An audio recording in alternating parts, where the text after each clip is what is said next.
Hola, muy buenos días, buenas tardes o buenas noches, dependiendo del momento en el que estén escuchando esta clase. Nuestra videoclase de Historia del Teatro 3, que vamos a dedicar al drama romántico Don Juan Tenorio, que José Zorrilla escribió en 1844. Bueno, esta clase va a ser casi un podcast. No tengo muchas imágenes para compartirles hoy. La verdad es que encontré muy poquitas, casi nada de lo que hubiera querido mostrarles. Así que bueno, vamos a tener poco apoyo gráfico, pero sí muchas palabras, muchos comentarios al respecto de esta obra de teatro con la que vamos a cerrar la unidad 1 de nuestra materia. Para empezar vamos a hablar, antes de meternos directamente en la obra de teatro Don Juan Tenorio, vamos a hablar brevemente del contexto histórico, en qué quedó o en qué estaba el teatro español durante el siglo XIX, que es la época de esta obra, ¿no? de Don Juan. Y especialmente qué fue o qué ocurrió, o sea, cuáles eran las principales características del drama romántico, del romanticismo en la España del siglo XIX. Eh, Quizás recuerden, ¿sí? Nosotros trabajamos con una traducción al español de El arte poética de Nicolas Boileau, que vimos que era la poética del el clasicismo o el aristotelismo francés del siglo XVII. Trabajamos con una traducción española que yo les comenté que era muy vieja, ¿sí? Pero como era muy vieja tenía algo de histórico que para esta materia historia del teatro nos venía súper bien. Además de que, bueno, las características de la traducción en verso eran bastante encantadoras. Si miraron el escaneo, ¿sí? de esa edición del arte poética de Nicolas Boileau, posiblemente vieron que tiene escrito en números romanos el año de esa edición.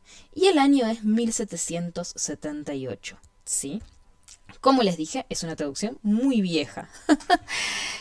Unos 100 años posterior a que la escribiera el propio Boileau durante el siglo XVII, el 1600.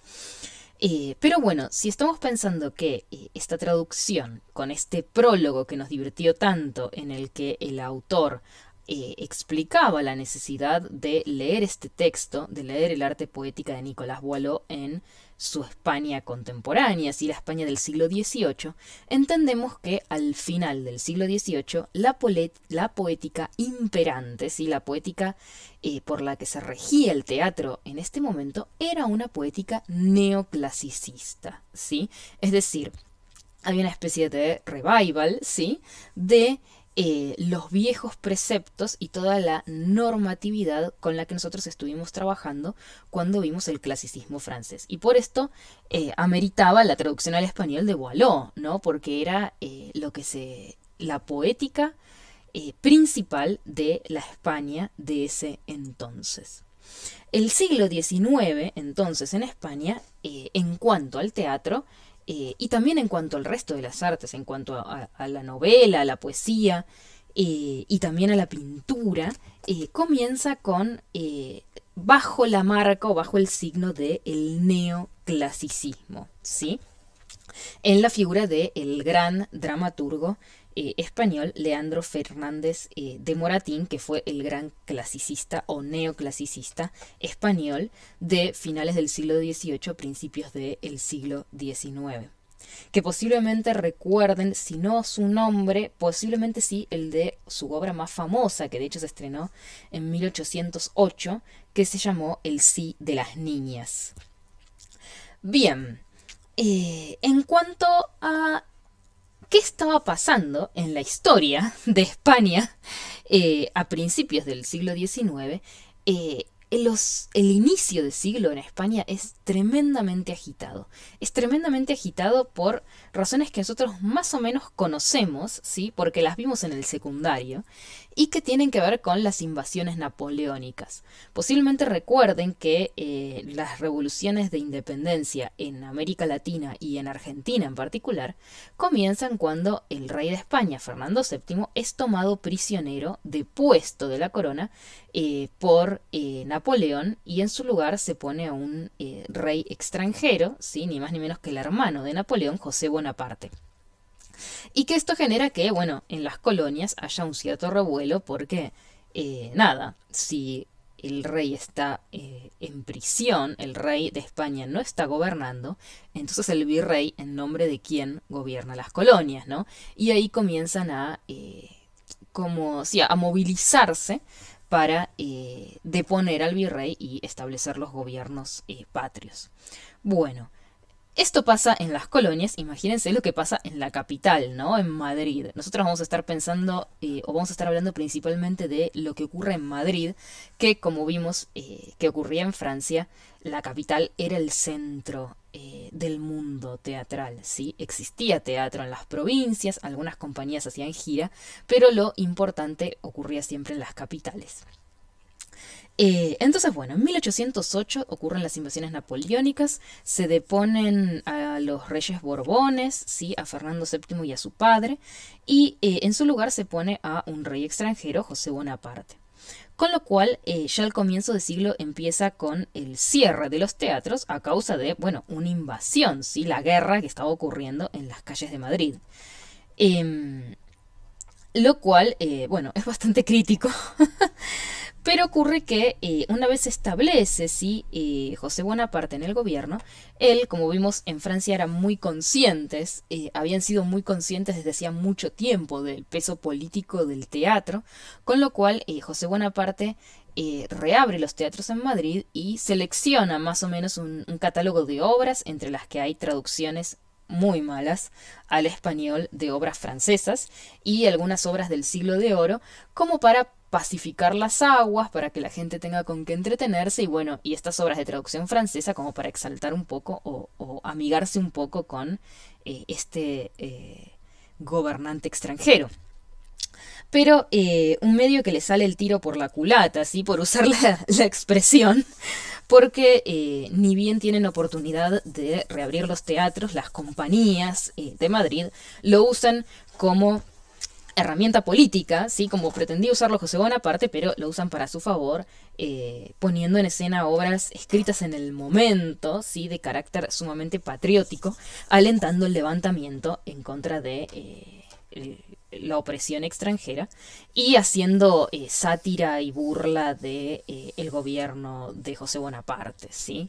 Toda esta mitología en torno a la persona de José Bonaparte, de José I, que era alcohólico y un borrachín, surge de estas obras de teatro de esta época que se dedicaron a ridiculizar al monarca extranjero. Entonces, bueno, durante este periodo, digamos, durante el periodo de las invasiones napoleónicas, que ocurre entre 1808 y 1813, cuando tiene lugar la Guerra de Independencia, esto es lo que pasa en el teatro, digamos. Está medio paralizado con estas obras de carácter nacionalista.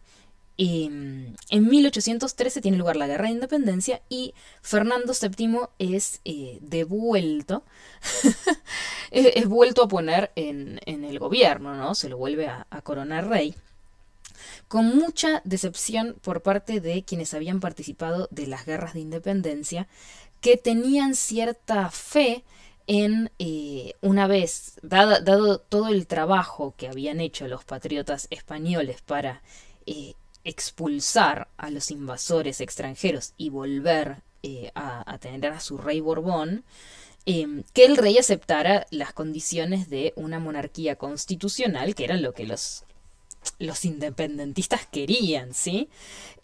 Una monarquía más próxima a lo que había ocurrido en Inglaterra, ¿sí? Después del levantamiento de Oliver Cromwell.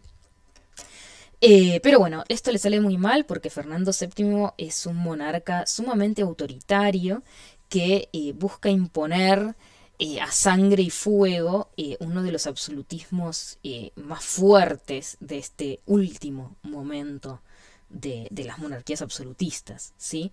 Y de hecho expulsa, tienen que exiliarse muchos intelectuales y artistas que Fernando VII considera como opositores y divulgadores de ideas opositoras, muchos de los cuales habían participado activamente de las guerras de revolución, las guerras de independencia que lo habían, lo habían devuelto al trono. Pero bueno, no tiene ningún tapujo, ningún reparo en exiliar a todo este grupo de personas, entre quienes está, por ejemplo, el pintor Goya, sí, y muchos dramaturgos que tienen que refugiarse, sobre todo en España, sobre todo en Francia, pero también en México, por ejemplo, o en Inglaterra.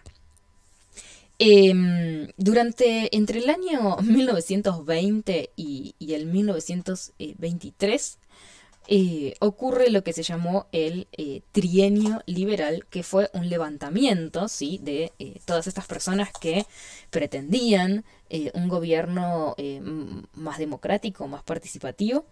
Y bueno, fue este levantamiento, esta suerte, sí, de rebelión dirigida por Rafael de Riego, que si bien estuvo muy poco tiempo en el gobierno, ¿sí?, se perpetuó durante muy poquito tiempo, solo 3 años. En esta época pudieron volver del exilio muchos de estos artistas y darle un poco de aire al teatro de la época, que con la reinstauración de Fernando VII, se imaginarán que si era un monarca tan conservador en cuanto a lo político, era tremendamente conservador en cuanto a lo artístico también, con lo cual las obras la poética preponderante desde la vuelta de Fernando VII hasta su muerte, ¿sí? Porque bueno, después de estos breves 3 años de trienio liberal, vuelve Fernando VII con toda su fuerza, hasta su muerte, ocurrida en 1833.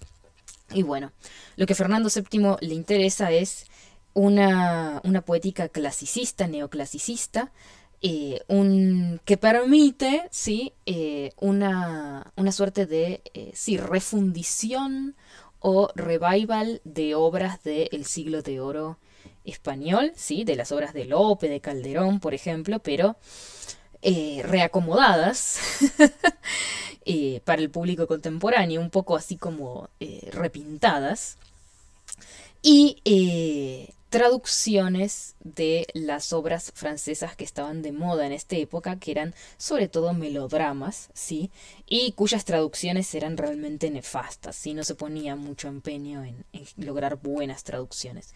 Con lo cual la condición del teatro en esta época es bastante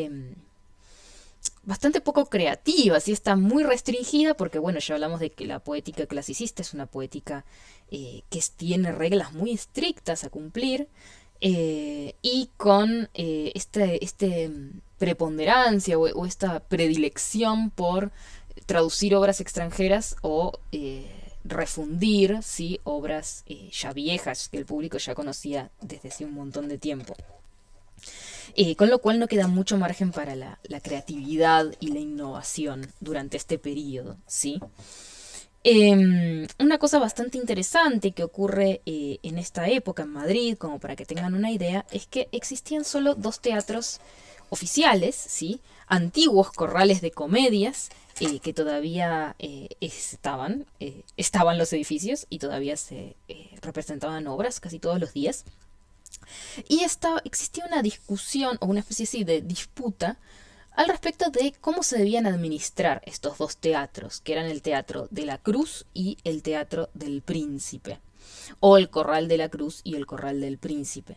Estaban en condiciones muy precarias, ¿sí?, ya eran edificios muy viejos, y nunca, el teatro en Madrid no era un negocio estable. Podían tener un gran estreno de una obra que le gustara mucho al público y tener como un momento, una temporada de bonanza, seguida por 1 o 2 temporadas de vacas flacas que terminaba con los teatros fundidos y quebrados, ¿sí? Era realmente muy inestable la condición de los teatros en esta época. Y entonces estaba la cuestión de quién se hacía cargo, ¿no? De la administración de estos teatros. Básicamente la disputa era entre el ayuntamiento y la municipalidad de Madrid, que por un lado a los gobiernos siempre les interesaba administrar los teatros porque entonces eran ellos quienes decidían cuáles eran las obras que se iban a poner en escena. Pero bueno, también se tenían que hacer cargo de solventar los gastos del teatro en épocas de vacas flacas, ¿sí? De temporadas malas. Pero si no se hacían cargo de esta carga económica y permitían que los teatros sean administrados por las compañías de actores, como ocurría, ¿sí? Por ejemplo, en Inglaterra ya lo vimos que los edificios teatrales eran administrados por las propias compañías, pasaba que entonces los gobiernos tenían que poner toda una serie de reglas y censuras para, sí, poder condicionar cuáles eran las obras que se iban a representar, y esto era mucho más difícil de implementar, ¿sí? Porque bueno, el teatro ya vimos que siempre tiene su margen de rebeldía y encuentra la forma de presentar las ideas que pretende a pesar de las reglas y la censura. Sin embargo, sea quien sea que estaba administrando los teatros en cualquier momento del siglo XIX, la censura fue una marca de esta época, ¿sí? Muy estricta en el momento del gobierno de Fernando VII y después se relajó un poco, ¿sí? Con los monarcas sucesivos, pero nunca dejó de existir la censura. Las obras de teatro en España en esta época estaban bajo un escrutinio muy fuerte, ¿sí? Por parte del gobierno, de las autoridades. Una cosa también bastante interesante es que en el año 1849, disculpen, en la época de la reina Isabel II, en el periodo isabelino español, se decide la fundación del Teatro Español. El Teatro Español, que pretendía ser un organismo estatal, como era la Comedia Francesa, que ya vimos que surge en la época de Luis XIV. Es decir, iba a haber una especie de monopolio, un teatro que iba a tener un presupuesto estatal, ¿sí? Es decir, mucho mejor, sí, mucho mejor puesto, con muchos más recursos de los que tenía hasta el momento, y que iba a estar bajo bajo el escrutinio de la Academia Española, y de un director que lo iba a decidir el rey o la reina en este caso, y que iba a ser el encargado de seleccionar las obras, de conformar las compañías, ¿sí? De decidir el presupuesto con un consejo, ¿sí? Esto fue recibido de forma dividió las aguas, digamos, entre los actores y las compañías de actores de España de la época.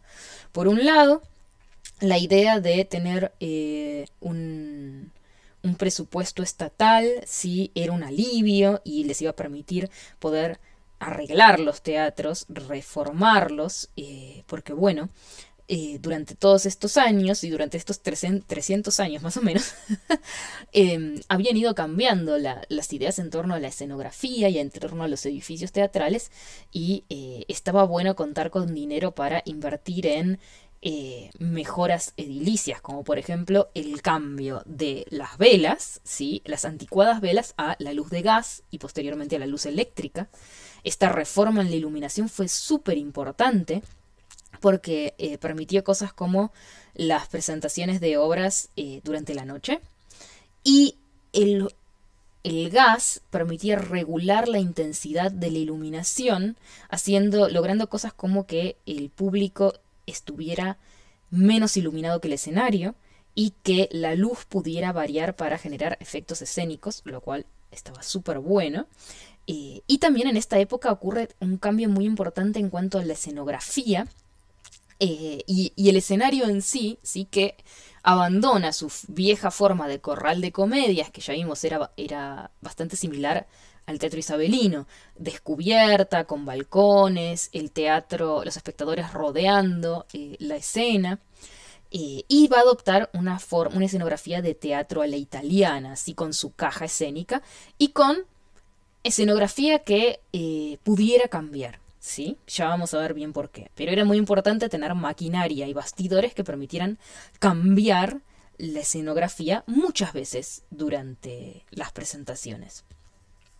Entonces, bien, tener un presupuesto estatal iba a permitir realizar las mejoras edilicias y para los actores un alivio, ¿sí? Porque iban a tener, los que pudieran participar de la compañía oficial iban a poder tener un sueldo fijo y una jubilación.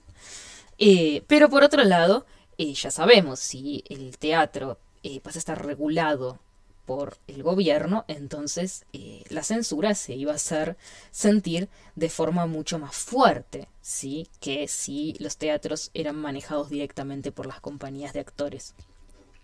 En todo caso, en 1849 finalmente se funda el Teatro Español, empiezan las reformas de el Teatro del Príncipe en Madrid y hacia mediados de ese mismo año se inaugura con la puesta en escena inaugural de una obra de Calderón de la Barca, ¿sí? Casa con dos puertas es difícil de guardar, ese era el nombre de la obra. Lo cual es bastante desalentador porque, imagínense, va a haber por primera vez en España un teatro español.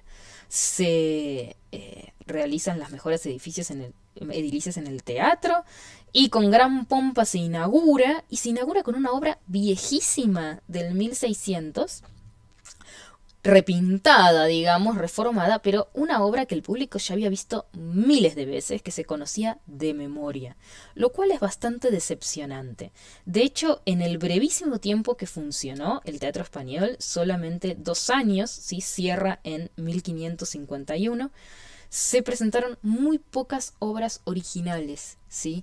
La mayoría de las obras fueron, como habíamos visto, estas recreaciones de obras del Siglo de Oro y traducciones de obras extranjeras, pero hubo realmente muy poco apoyo a las poéticas nuevas y a los autores nuevos, jóvenes.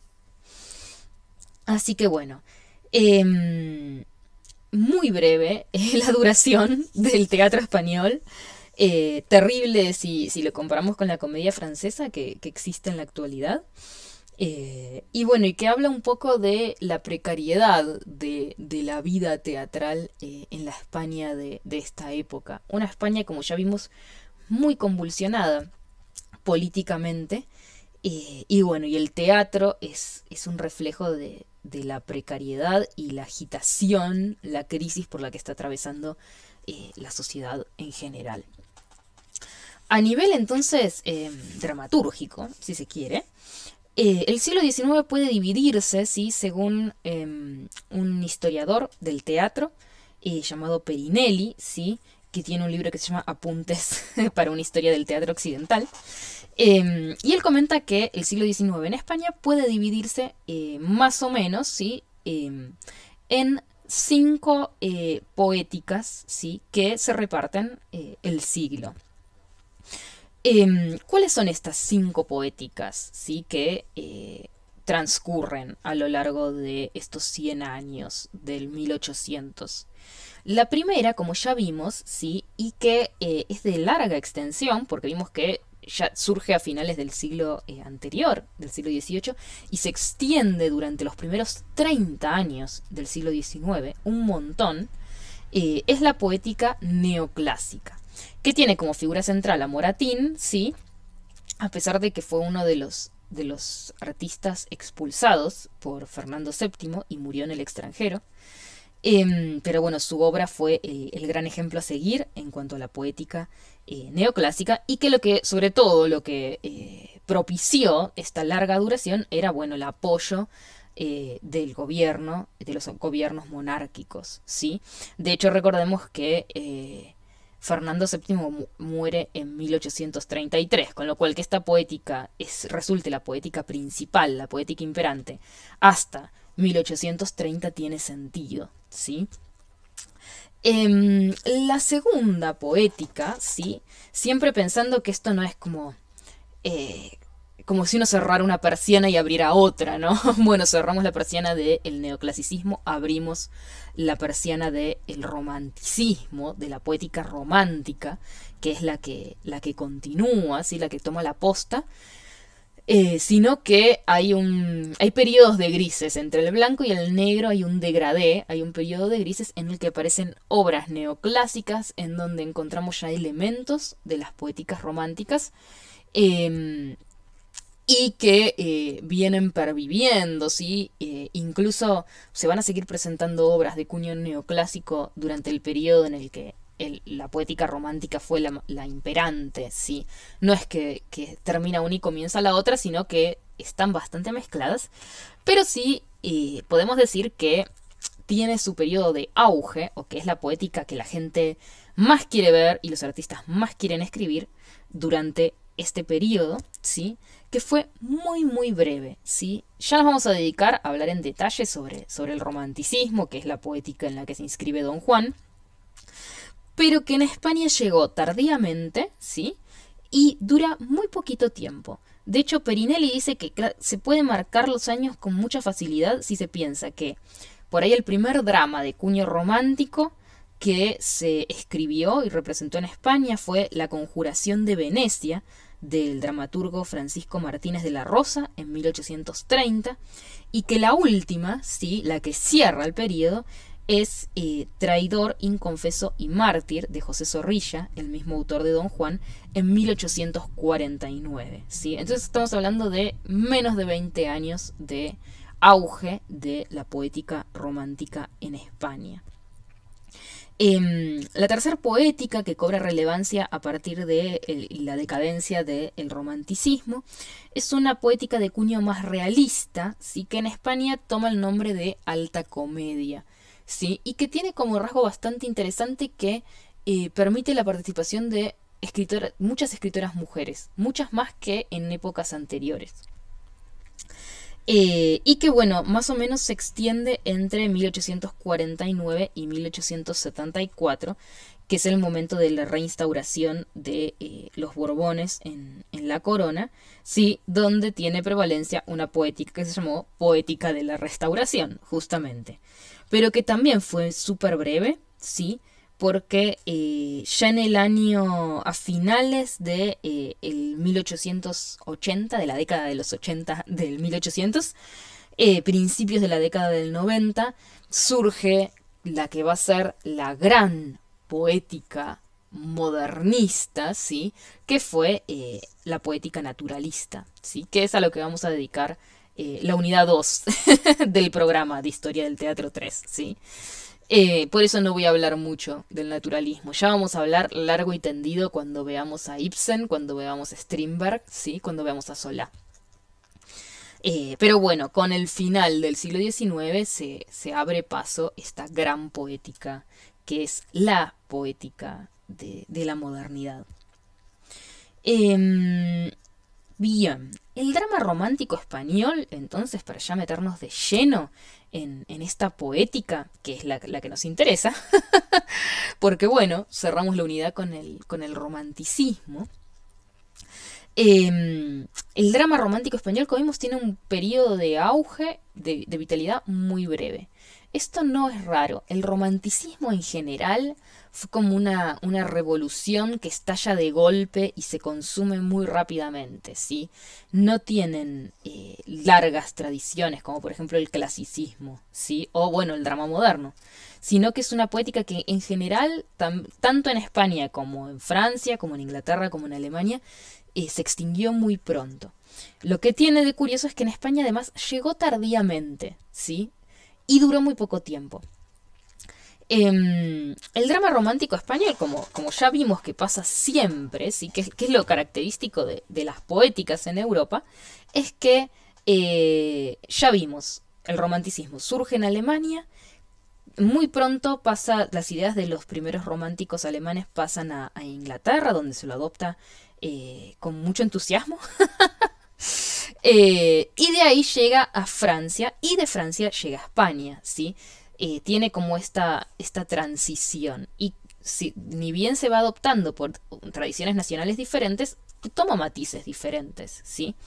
Ya vimos que el romanticismo en Inglaterra y en Alemania, ¿sí? Es de cuño sumamente filosófico e idealista, ¿sí? Está muy asociado a la filosofía idealista, sobre todo en en Alemania, ¿sí? Que es donde es de gran auge este tipo de filosofía, y que cuando llega a Francia, en Francia se lo adopta sobre todo en relación con las ideas en torno a la revolución, que era lo que estaba ocurriendo en la Francia del momento, digamos. Tiene sentido que este héroe romántico que estaba aislado de la sociedad, que se oponía a las reglas de la sociedad y que buscaba la libertad individual, en la Francia de Victor Hugo, que vimos que escribe su prefacio a Cromwell en 1827, sea el héroe romántico tome el grito de la revolución, ¿sí?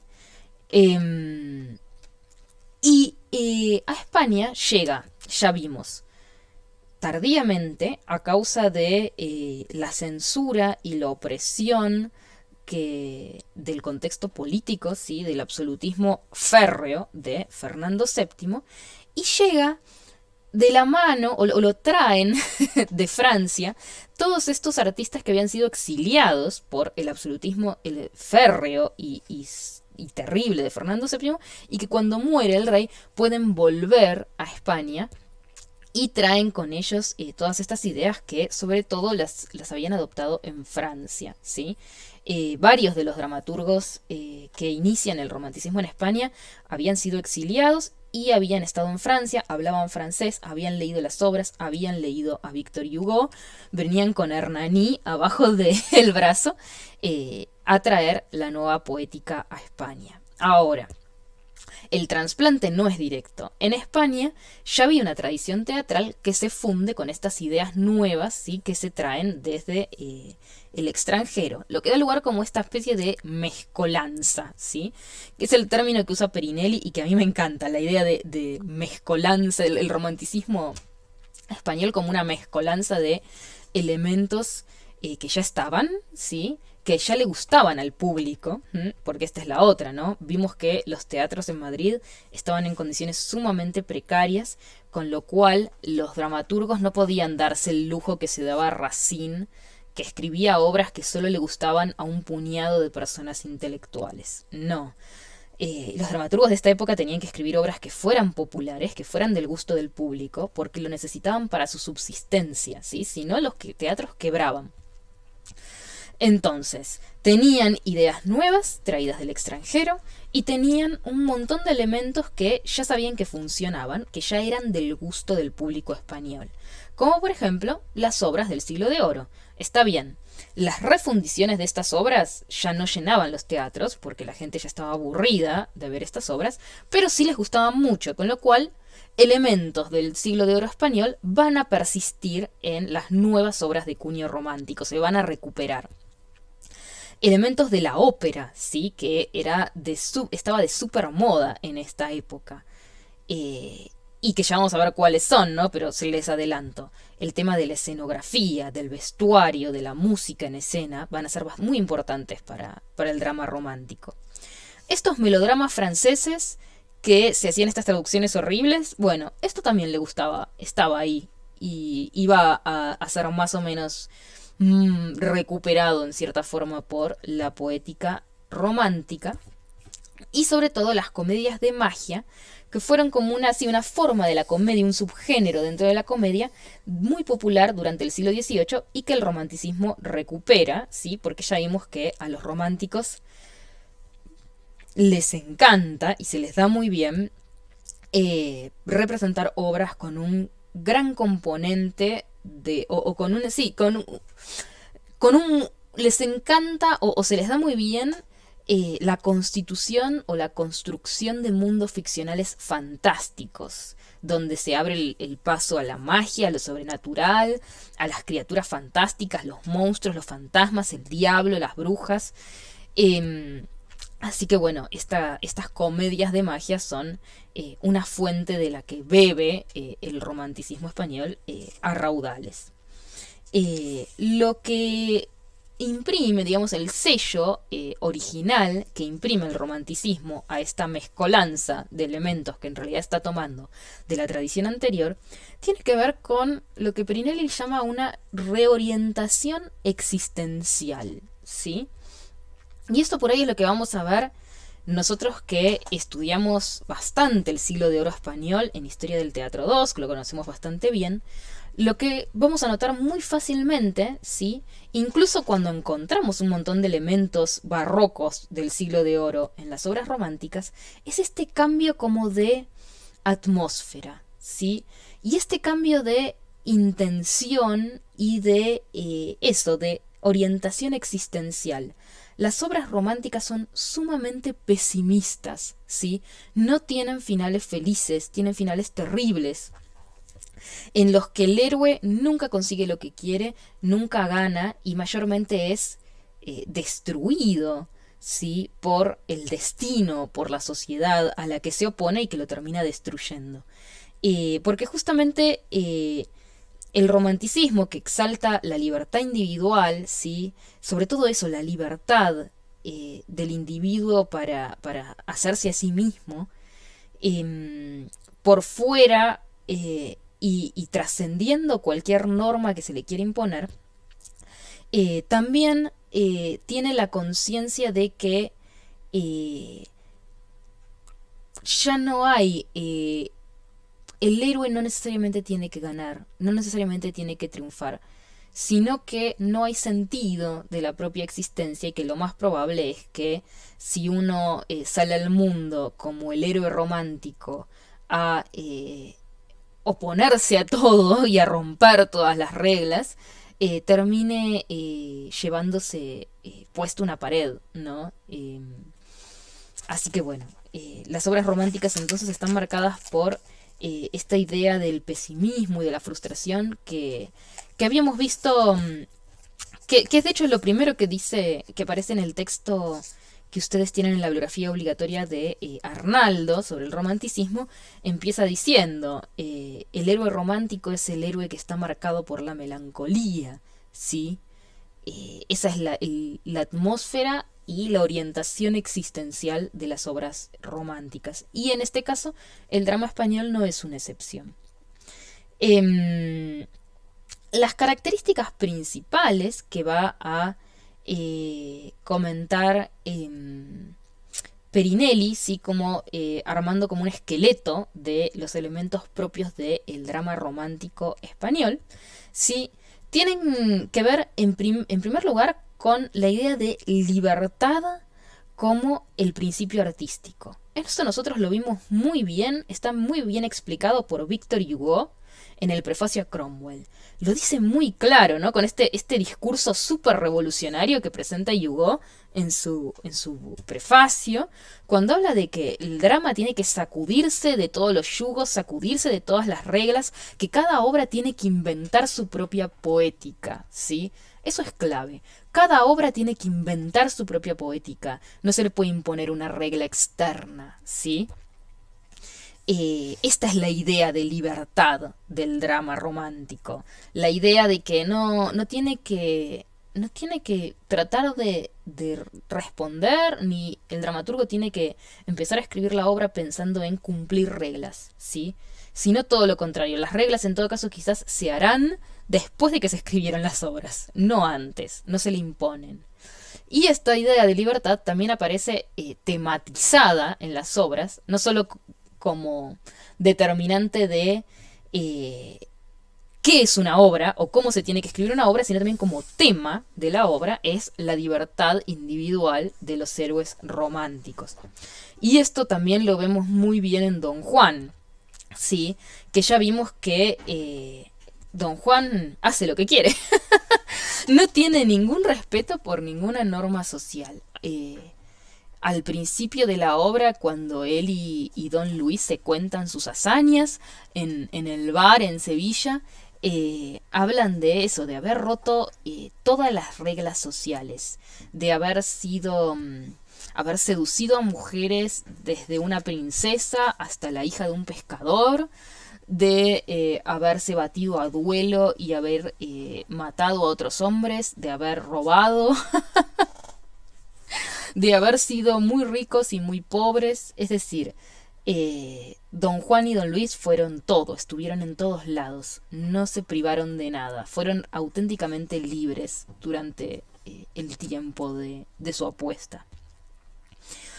Otra de las características del drama romántico, sí, que también figura en el prefacio a Cromwell, es la ruptura de los géneros, ¿sí? Y ya no se piensa como se había pensado, lo había pensado Lope, sí, que había dicho lo trágico y lo cómico mezclado, pensando en la tragicomedia, sino acá los románticos van a hablar directamente de drama. No solo tragedia y comedia, todo lo que pueda haber se pueda poner arriba en un escenario, todo junto, todo mezclado está bien. No se respeta ningún límite genérico.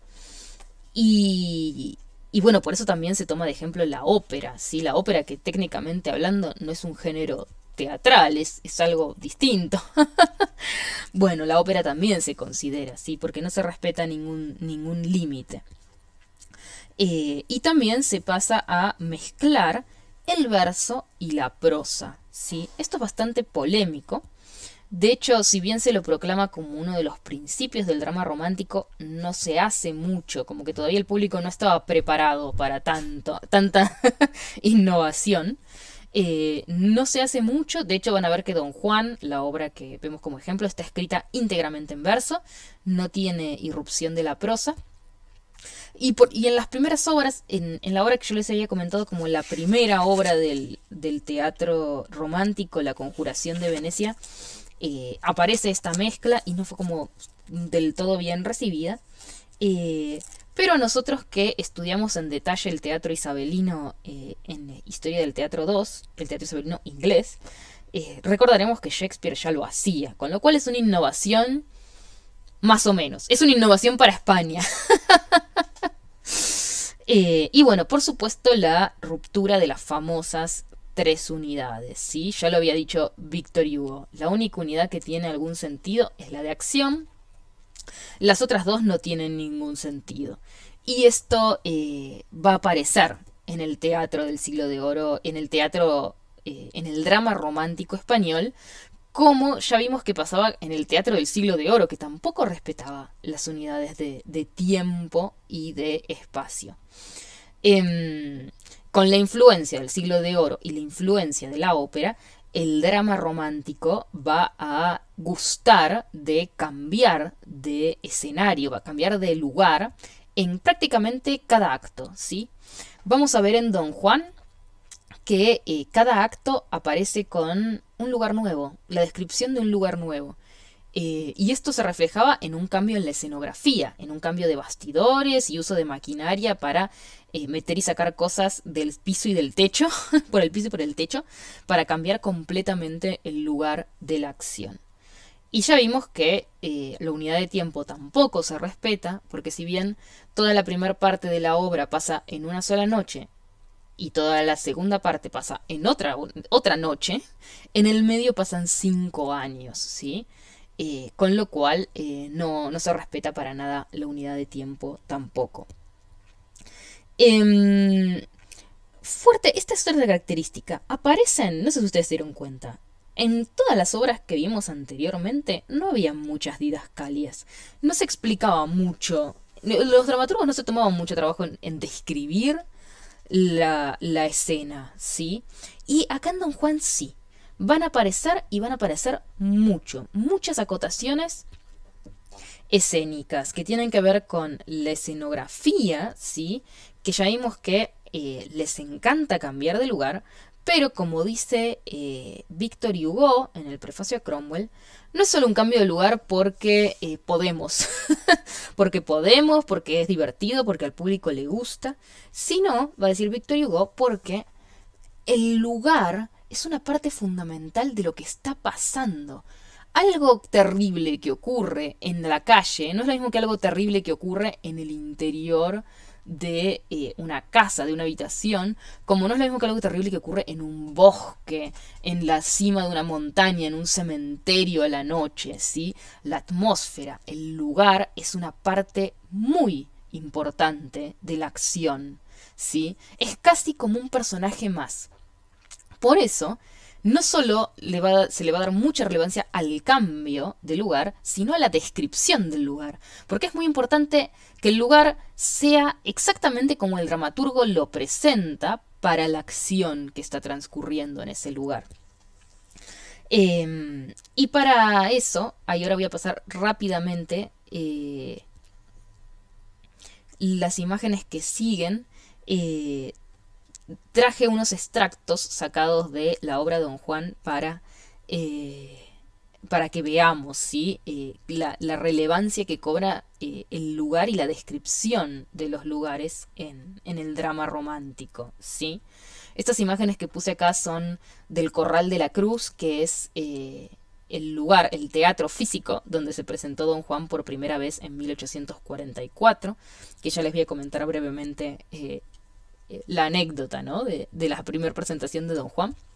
Pero bueno, acá vemos en este muy viejito mapa de Madrid, ¿sí? Cómo está aparece ahí el corral en la calle que se llama de la Cruz. Por eso el nombre. Y bueno, y este es un dibujo de cómo era el teatro en su interior. Vemos acá perfectamente la caja escénica, ¿sí? Bien propia del teatro a la italiana. Bien, esto también es un grabado de la época que presenta, bueno, acá el telón y cómo estaba armado el escenario con los telones pintados y las carpitas y la escenografía. La escenografía bien de época. Esto es clave del romanticismo. No ocurre en un momento mitológico atemporal, sino que las ropas y la escenografía reflejan una época. Acá están, sí. La primera acotación escénica que tenemos está antes de que diga acto 1, primer acto, escena 1. Antes de eso tenemos la primera acotación escénica que dice: la acción en Sevilla, por los años 1545, últimos del emperador Carlos V. Los 4 primeros actos pasan en una sola noche, los 3 restantes 5 años después y en otra noche. ¿Sí? Esto es interesante porque es la primera vez que lo vemos, ¿sí? La acción Fedra no decía cuándo transcurría la acción. ¿Por qué? Porque era un mito. Los mitos no tienen tiempo, están por fuera del tiempo, ¿sí? Como la obra estaba por fuera del tiempo y por fuera del lugar, transcurría en Atenas, pero en una Atenas que los espectadores sabían, como Racine sabían, que no tenía nada que ver con la Atenas real, sino que era una Atenas idealizada, ¿sí? Que podía ser lo mismo que el Avalon del rey Arturo o el mundo de las hadas, ¿sí? No era un lugar real, como no era un tiempo real, sino que estaba por fuera del tiempo, era un mundo idealizado. Acá no. La acción transcurre en Sevilla, en la Sevilla que todos conocemos, ¿sí? En el año 1545, es tremendamente específico, ¿sí? Porque para el romanticismo esto era muy importante que las obras reflejaran un momento histórico y un espíritu de época, ¿sí? Este es otro de los elementos fundamentales del drama romántico, y es que todos los dramas románticos son dramas históricos. No porque tomen la historia como tema, ¿sí? Muy pocas veces se toma la historia como tema. La obra Cromwell de Victor Hugo, por ejemplo, es un ejemplo. Y bueno, esta que decíamos, la conjuración de Venecia también es un ejemplo, es un hecho histórico. Lo más normal es que las obras sean inventadas y que tengan como centro un conflicto amoroso, pero sí el ambiente es histórico, ¿sí? Va a decir Perinelli, de la historia se captan las anécdotas y el detalle pintoresco, el espíritu de época, ¿sí? Esto es re importante.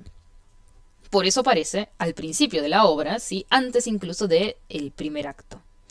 Ahora, en la segunda parte de la obra, ¿sí? Antes del primer acto de la segunda parte, la que ocurre 5 años después, cuando ya Don Juan se batió a duelo con su amigo, ¿sí? Don Luis, y con el comendador, el padre de Doña Inés, se batió a duelo con los dos y a los dos les dio muerte, lo cual implica que Don Juan tiene que huir de Sevilla y no puede concretar su amor por Inés, ¿sí? La tiene que dejar. Además, bueno, asesinó a su padre, así que es de esperarse que el matrimonio entre los dos se volviera algo imposible. Todo esto ya ocurrió, Don Juan se tiene que ir, vuelve 5 años después y nos enteramos, digamos, en el primer acto nos encontramos en este lugar. El panteón de la familia Tenorio, ¿sí? Un camposanto, un cementerio, el panteón familiar de los Tenorio. El teatro representa un magnífico cementerio, hermoseado a manera de jardín. En primer término, aislados y de bulto, los sepulcros de don Gonzalo de Ulloa, el padre de doña Inés y de don Luis Mejía, sobre los cuales se ven sus estatuas de piedra. El sepulcro de don Gonzalo a la derecha y su estatua de rodillas, el de don Luis a la izquierda y su estatua también de rodillas, el de doña Inés en el centro y su estatua al pie. En segundo término, otros 2 sepulcros en la forma que convenga, y en tercer término y puesto elevado el sepulcro y la estatua del fundador, don Diego Tenorio, el padre de don Juan, en cuya figura remata la perspectiva de los sepulcros.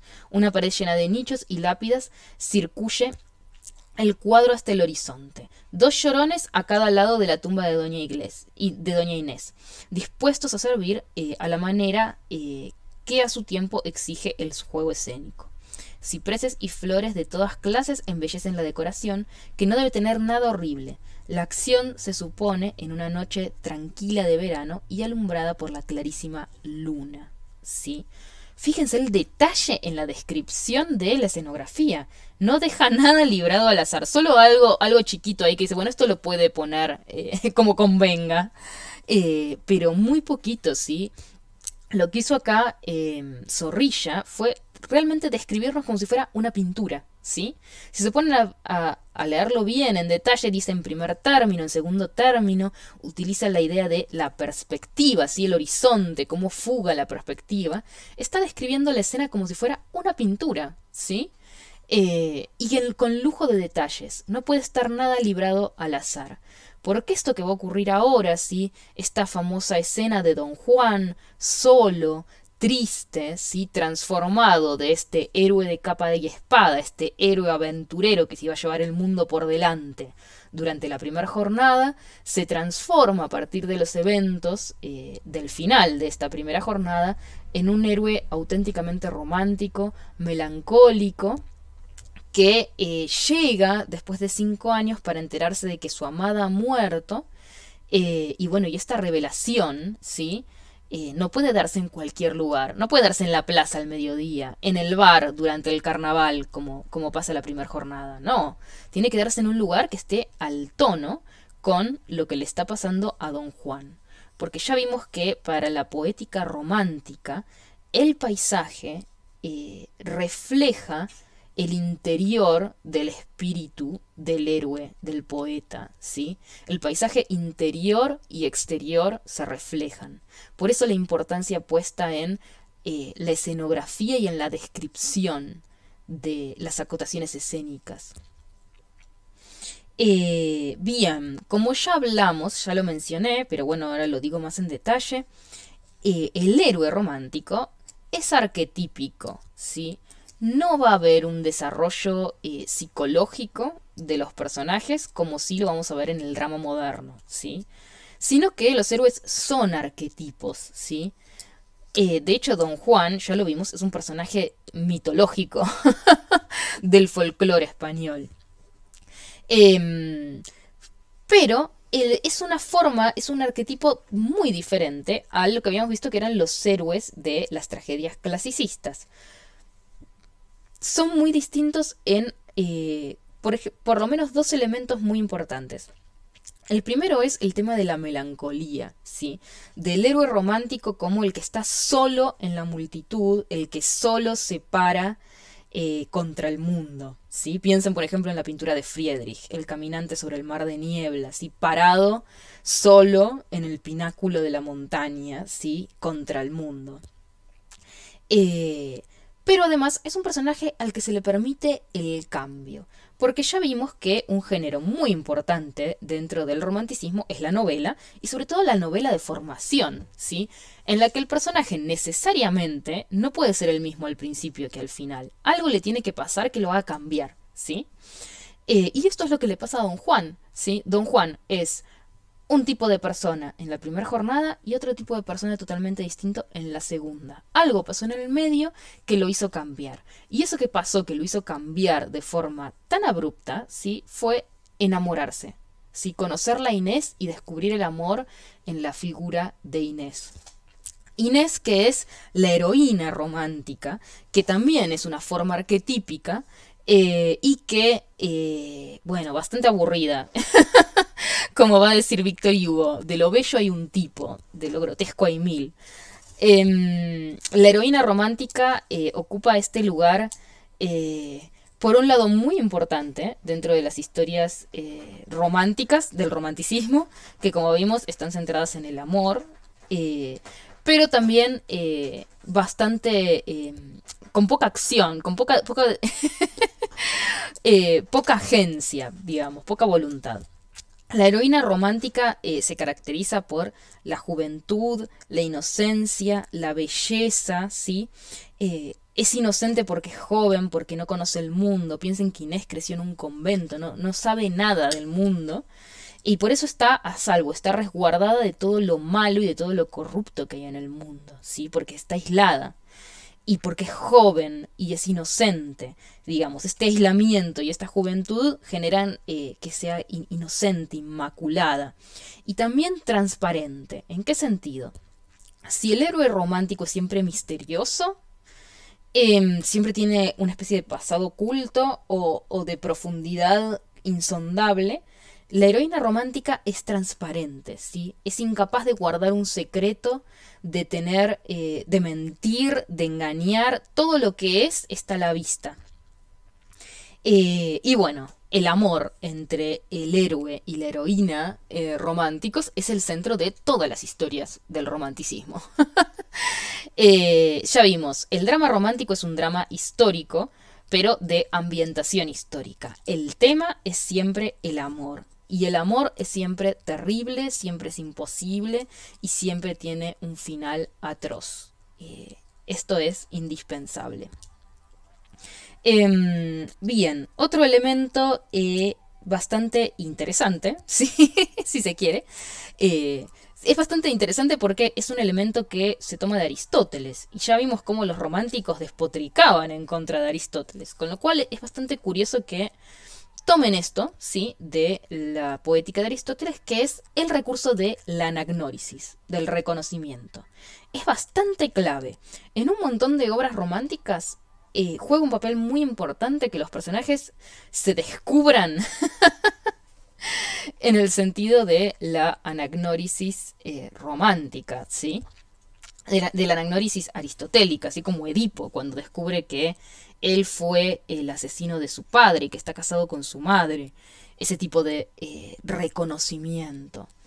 En Don Juan no aparece tanto, ¿sí? No es como tan importante como sí en otras obras románticas, pero sí piensan en este primer momento en el que están Don Gonzalo y Don Diego Tenorio escondidos, ¿sí? En el carnaval, entonces están con máscaras y en el momento clave de la historia se destapan y ¿qué dicen? Somos sus padres. Yo soy tu padre y yo soy el padre de la muchacha con la que estabas comprometido y bueno, toda esa primera parte del conflicto. Finalmente, el último elemento, que ya lo fui comentando, pero bueno, lo recupero, es que el desenlace del drama romántico nunca es feliz, ¿sí? El final del drama romántico siempre es terrible y tiene que ver con la destrucción del individuo por el mundo. El héroe romántico no termina bien. No puede terminar bien porque solo no puede cambiar el mundo y si no puede cambiar el mundo, entonces el mundo lo destruye a él. Esto es bastante interesante porque no es el caso de Don Juan. Ya habíamos visto que Don Juan... No lo habíamos visto, lo vamos a ver ahora. Disculpen que acomodo las ideas. Ya vuelvo a esto del desenlace. Ahora me voy a meter de lleno como en las características puntuales de la obra Don Juan, ¿sí? Don Juan Tenorio, ya habíamos dicho, la escribe José Zorrilla, que es uno de los más importantes dramaturgos románticos españoles, en 1844. Es decir, ya casi al final del periodo de auge del romanticismo, que vimos que fue muy breve. Se inicia en 1830 y culmina en 1849, justamente con la última obra que escribe José Zorrilla. Sin embargo, para muchos críticos, si bien no es la última obra, sí, José Zorrilla escribe un par más, sí es la última gran obra del romanticismo. ¿Sí? Las otras, las que continuaron en el tiempo, ya fueron muy menores, ya no fueron bien recibidas. Don Juan Tenorio, si se quiere, es la última gran obra del romanticismo español y la única que resistió el paso del tiempo. Es como un lugar común en el que yo también he caído, decir que el romanticismo español fue una poética breve, diluida, que no se puede comparar con otras expresiones del romanticismo como el alemán o el inglés. Y de hecho, la mayoría de las obras dentro de esta poética en la actualidad han sido bastante olvidadas y como que solo se las lee en el colegio, en la universidad. No son obras de gran vigencia, excepto Don Juan. Don Juan es increíblemente muy vigente, incluso en la actualidad. Si googlean, si buscan, van a encontrar representaciones actuales de este año, del año pasado, del año anterior. Hay prácticamente todos los años. A los españoles les encanta presentar Don Juan en ese momento entre finales de octubre y principios de noviembre, cuando es el Día de Todos los Santos, ¿sí? Porque bueno, está la temática de los fantasmas en Don Juan. Y bueno, es una obra tremendamente vigente. La única del romanticismo español que logró sostenerse con el paso del tiempo. Pero esto no fue de inmediato. Don Juan no fue un éxito rotundo en su primer presentación, sino más bien todo lo contrario. José Zorrilla, que fue su autor, fue un autor bastante desigual y bastante caótico, como corresponde a los románticos, por otra parte. Tuvo una vida que se corresponde con la vida de Don Juan, muy agitada. El padre quería que estudiara Derecho, él no quería estudiar Derecho, con lo cual huyó, se fue a Madrid, se dedicó a escribir poesía. Se casó y después, para huir de su esposa, viajó a Francia y viajó por Europa y finalmente viajó a México y estuvo un montón de tiempo viviendo en México, escribiendo poesía para el emperador Maximiliano. Es decir, tuvo una vida muy aventurera, donde viajó, conoció personas y se dedicó al arte, que era lo de él, con lo cual tuvo momentos de no riqueza, pero sí de estar bien, ¿sí? Por ejemplo, cuando su mecenas era el emperador Maximiliano en México, y tuvo momentos de mucha pobreza, de hecho muere en la pobreza, porque siempre fue muy inestable, muy aventurero y muy dedicado al arte. Pero su ocupación principal, su ocupación artística principal, era más la poesía que el teatro. De hecho, escribe teatro durante un periodo muy breve de su vida, solamente 10 años, entre 1839 y 1849, es decir, prácticamente durante el periodo de auge del romanticismo y nada más. En el momento en el que escribe Don Juan, sí, el Teatro de la Cruz, como vimos que le pasaba mucho a los teatros en esta época, estaba prácticamente en bancarrota, estaba muy mal. Entonces, el actor principal de la compañía que trabajaba en ese entonces pone, digamos, como todas las fichas en presentar una obra que sea un éxito, que los pueda ayudar a remontar este momento tan terrible por el que estaba pasando el teatro. Y le pide a José Zorrilla que escriba la obra, ¿no?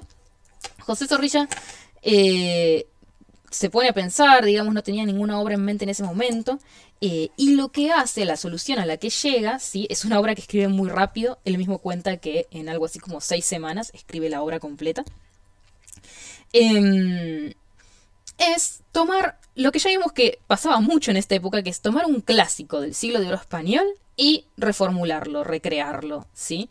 En el caso de José Zorrilla, toma el Don Juan de Tirso de Molina, y el Convidado de Piedra, que había sido una obra muy famosa, muy conocida, que ya vimos que influyó en el Don Juan de la ópera y en el Don Juan de Molière, el de Tirso. Y bueno, y José Zorrilla agarra y hace su versión, la versión romántica de El Don Juan de Tirso. Con lo cual ya vimos cómo acá entra esta influencia del siglo de oro español de la que habíamos hablado antes, y esta influencia de la ópera, ¿no? De la que también habíamos hablado antes. Pero bueno, Don Juan, José Zorrilla reescribe la obra para hacerla de cuño romántico. Y por eso le cambia elementos clave que finalmente terminan volviendo a la obra algo completamente distinto. No son muchas cosas, pero son cosas clave. La principal es el enamoramiento entre Don Juan y Inés, ¿sí? El Don Juan de Tirso era un mujeriego irremediable que amaba por igual a todas las mujeres. No estaba especialmente enamorado de ninguna, mucho menos de esta novicia, Inés, pura inocencia. El Don Juan de José Zorrilla, ya vimos, se enamora, y este amor es clave, fundamental para generar este cambio en su personalidad, que es fundamental para el libro romántico, ¿sí? Este aprendizaje. El segundo cambio, que también es muy importante, es el final, ¿sí? Y acá llegamos al final, lo que les dije. El desenlace del Don Juan Tenorio de José Zorrilla no solo rompe con la tradición de Tirso de Molina, sino que también rompe con la tradición romántica, por eso es la última obra del romanticismo, rompe con el propio romanticismo, porque le da un final feliz, ¿sí? Sí, Don Juan muere, pero no es arrastrado al infierno por las almas de todas las personas a quienes había asesinado, quienes había causado la muerte, como en el caso de Tirso, que Don Juan no se arrepiente, y como no se arrepiente, no lo perdonan, y como no lo perdonan, se va al infierno, sino que acá lo salva el amor de Inés. Y si bien no pueden estar juntos en el mundo material, en el mundo espiritual, después de la muerte, su amor puede concretarse y van juntos al cielo. Este final feliz es una ruptura con la tradición romántica en el Don Juan, ¿no? Y es bastante interesante para pensar al respecto. ¿Por qué José Zorrilla rompe con esta tradición? Rompe por un lado con el siglo de oro y rompe con su propia poética, con el romanticismo, esta centralidad o este poder que decide darle al amor de Inés, ¿no? Es Inés la que salva a Don Juan a costa de jugarse su propia salvación, porque Inés iba a ir al cielo, eso no había ninguna duda, si era la persona más pura e inocente del mundo. Pero ella decide seguirlo a Don Juan, y si él se equivoca, ella se va al infierno con él. O sea, pone en riesgo su propia salvación con tal de darle una oportunidad al alma de Don Juan. Y en ese caso casi que el final era cantado. Don Juan podía decepcionar a su padre, podía decepcionar a su reino, podía decepcionar a sus amigos, pero jamás iba a decepcionar a Inés. Esa era la clave.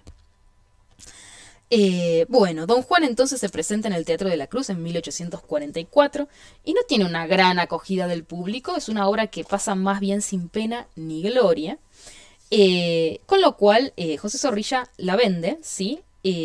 Unos años después a un precio bastante considerable, no la vende barata, pero bueno, la vende y por eso pierde todos sus derechos sobre esta obra. Lo cual finalmente se le da vuelta tremendamente cuando en 1866, ¿sí? Una compañía de actores que tenía los derechos de la obra, la compra, hace una reposición. Y en ese momento, en 1866, la obra es un éxito rotundo, ¿sí?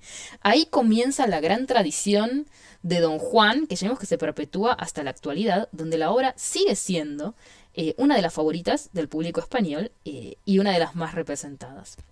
Esto pasa en vida de el pobre de José Zorrilla, que ve el éxito de su obra, pero a él no le repercute en nada porque ya no tenía los derechos, con lo cual él no ve una sola peseta de todo esto, lo cual le genera mucho rencor y mucha frustración, y en los últimos años de su vida se dedicó a escribir un montón de cosas, de textos, pero también a escribir, por ejemplo, una especie de...